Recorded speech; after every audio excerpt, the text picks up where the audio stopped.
இயேசு உங்களை நேசிக்கிறார். பிரியமானவர்களே, இந்த நாளில் ஆண்டவர் நம்மளோடு பேசும்படிய வேதத்திலிருந்து 2 வசனங்களை கூட வாசித்து நம்மளோடு பேசுகிற காரியத்தை, ஆண்டவர் நம்மளோடு இடைபடுகிற காரியத்தை பார்ப்போம். அது பிரசங்கியின் புஸ்தகம் 11வது அதிகாரம் 9வது வசனம் 10வது வசனம் எப்படி ஆற்றிடுகிறது. வாலிபனே, உன் இளமையிலே சந்தோஷப்படு, உன் வாலிப நாட்களிலே உன் இருதயம் உன்னை பூரிப்பாக்கட்டும். உன் நெஞ்சின் வழிகளிலும் உன் கண்களின் காட்சிகளிலும் நட. ஆனாலும் இவைகள் எல்லாவற்றின் நிமித்தமும் தேவன் உன்னை நியாயத்திலே கொண்டு வந்து நிறுத்துவார் என்று நீ அறிந்து கொள். நீ உன் இருதயத்தில் இருந்த சஞ்சலத்தையும் உன் மாம்சத்திலின் தீங்கையும் நீக்கி போடு. இளவயதும் வாலிபமும் மாயையே. உன் மாம்சத்திலிருந்து தீங்கையும் நீக்கி போடு, சஞ்சலத்தையும் நீக்கி போடு, இளவயதும் வாலிபமும் மாயையே. பிரியமானவரே, வாலிபர்கள் ஆண்டவர் வேதத்தில் அநேக வாலிபர்களை எழுப்புகிறதை நாம் பார்க்க முடிகிறது. நம்முடைய வாலிப பிள்ளைகள் எப்படி இருக்க வேண்டும் வேதம் சொல்லுகிறது. இந்த வாலிப பிரயாணத்தில் கண் போன போக்கில் போகணும் தான். எதை பார்த்தாலும் இச்சைகள், எங்கு பார்த்தாலும் நண்பர்கள் ஒரு பக்கம், எல்லாமே இந்த வாலிப பிரயாணத்தில் தான் எல்லா காரியத்தையும் செய்வதற்கு இந்த ரத்தம் அதிக சூடுள்ளதாக இருக்கிறபடினாலே நம்ம செய்வதற்கு துணிகரமாய் செய்வது. எங்கு பார்த்தாலும் என்ன, எங்கே பார்த்தாலும் போதைப் பொருட்கள், அது பார்க்க, இந்த பக்கத்தில் சினிமா, இந்த பக்கத்தில் காதல், இந்த மாதிரி பலவிதமான இச்சைகளுக்குள்ள வாலிபர்களை என்ன செய்யுது, உலகம் இழுக்கிறது. இந்த உலகம் என்ன செய்யுதுன்னா, மனித மனம் போன போக்கில் நீ எல்லாம் போ, இப்படிதான் போ அப்படின்னு சொல்லுவோம். அதான் அதாவது ஆண்டவர் நமக்கு கொடுத்திருக்கிற 2 காரியங்கள். ஒன்று, மனம் போன போகிற ஒரு வாழ்க்கை உண்டு, இப்படிதான் வாழ வேணுங்கிற வாழ்க்கை உண்டு. இப்போ எப்படி வாழணும்னா அது வாழ்க்கை கிடையாது, அதுக்கு ஒரு தகுதி அற்ற ஒரு சூழ்நிலையாய் மாறிவிடும். ஆனால் இப்படிதான் வாழ வேண்டும், இது இப்படிதான் வாழ வேண்டும், வேதம் நமக்கு கற்றுக் கொடுத்திருக்கிறது. அப்படிதான் வாழணும். அப்பதான் ஒரு வாலிபனை பார்த்து ஆண்டவர் சொல்கிறார், உன் இளம் வயதிலே நீ சந்தோஷப்படு, சந்தோஷமா இரு. உன் வாலிப நாட்களிலே உன் இருதயம் உன்னை பூரிப்பாக்கட்டும். எதனால பூரிப்பாக்கணும்? அதனால தான் நீ ஒரு நண்பனுக்கு ஹெல்ப் பண்ணுனா அது ஒரு பூரிப்பு, ஒரு கீழே விழுந்து இருக்கவங்க தூக்கி விட்டனா அது ஒரு ஹெல்ப்பு, முடியாதவங்களுக்கு நீ ஒரு உதவி செய்தனா அது ஒரு பூரிப்பு. நீ உன் வாலிப பிரயாணத்தில் ஆண்டவர் மகிமைப்படக்கூடிய காரியத்தை நீ செய்து உன் இருதயத்தை சந்தோஷப்படுத்திக்கொள். ஆனால் உலகம் காட்டுகிற உன் நெஞ்சின் வழிகளிலும் உன் கண்களின் காட்சிகளிலும் நட. ஆனாலும் இவைகள் எல்லாவற்றிலும் தேவன் உன்னை நியாயம் தீர்ப்பார் என்று அறிந்து செயல்படு. எதை செய்யணும், எதை செய்யக்கூடாது, அதை கற்றுக்கொள்.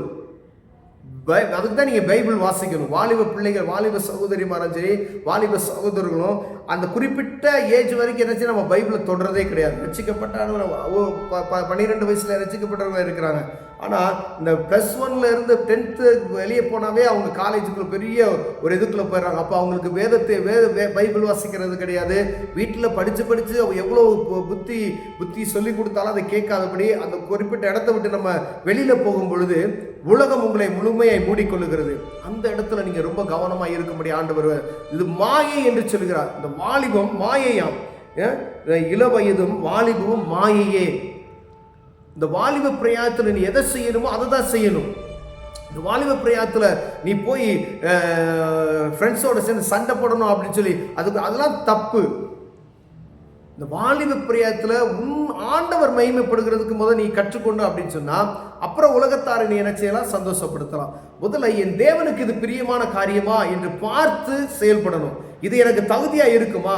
ஒரு மனுஷன் உன்னை பார்த்து குற்றப்படுத்தாதபடிக்கு, உன் குடும்பத்தில் இருக்கிற ஒரு மனிதன் உன்னை பார்த்து குற்றப்படுத்தாதபடிக்கு, உன் அருகாமையில் இருக்க வீட்டார் உன்னை பார்த்து குற்றப்படுத்தாதபடிக்கு, உன் தாய் தகப்பன்மார் சொல்லுகிற வார்த்தைகளை சரியாய் கேட்டு அவர்கள் உன்னை கண்டிக்கிற அந்த காரியத்தில் சரியாய் நீ நடக்கும் பொழுது, உங்க அப்பா இருக்காங்க, இது செய்யாதது அப்படின்னு சொன்னா அதுல ஒரு காரியம் இருக்கும், இது தப்பான வழி, நீ இதில் போனேன்னா நஷ்டமாயிரும், இது பாவமான வாழ்க்கை, அதுக்கு தான் கண்டிப்பாங்க. உங்கள் அம்மா சொல்கிறாங்க, தம்பி இங்கே போகாத, இந்த காரியத்தை செய்யாத, வேகமாக சீக்கிரம் வீட்டுக்கு வா அப்படின்னு சொன்னாங்கன்னா எதுக்கு சொல்கிறாங்க?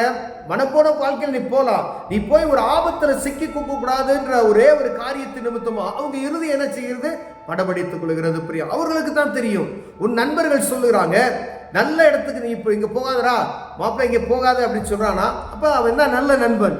நீ போகக்கூடாத இடத்துக்கு போக உன்னை தூண்டுகிற மனிதன் நண்பன், நல்ல நண்பன் கிடையாது. நீ அதை புரிஞ்சுக்கணும்.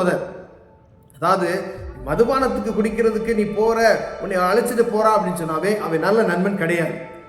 ஒருவேளை ஒரு 4 ஃப்ரெண்ட்ஸ் போய் ஒரு ஹோட்டலில் போய் சாப்பிட்டுட்டு வரலாம், அந்த மாதிரி ஒரு அந்த நண்பர்கள் வேறு, இந்த நண்பர்கள் வேறு. அப்போ நண்பர்களில் 2 விதமான காரியங்கள் உண்டு, அதை அறிந்து கொள்ளணும். நீங்கள் இந்த வாலிப பிராயத்தை கெடுத்து போடுவதற்கான காரியம் உண்டு. கீழே இருக்க பாருங்க, உன் மாம்சத்தில் இருக்க தீங்கை நீக்கி போடு. உன் மாம்சத்தில் இருக்கிற தீங்கான காரியத்தை எடுத்து போடு, சஞ்சலத்தை எடுத்து போடு அப்படின்றாரு. இந்த இருதயத்தில் காணப்படுகிற சஞ்சலத்தையும் இந்த மாம்சத்தில் காணப்படுகிற தீங்கையும் எடுத்து போடணுமா? ஏன் அப்படின்னா இந்த இளவயது வாலிபமும் மாயமான காரியமா இருக்கிறது. மாயை. உன் கண்ணுக்கு பார்ப்பதெல்லாம் ஒரு மாயை தெரியும், ஆனால் அது மாயை.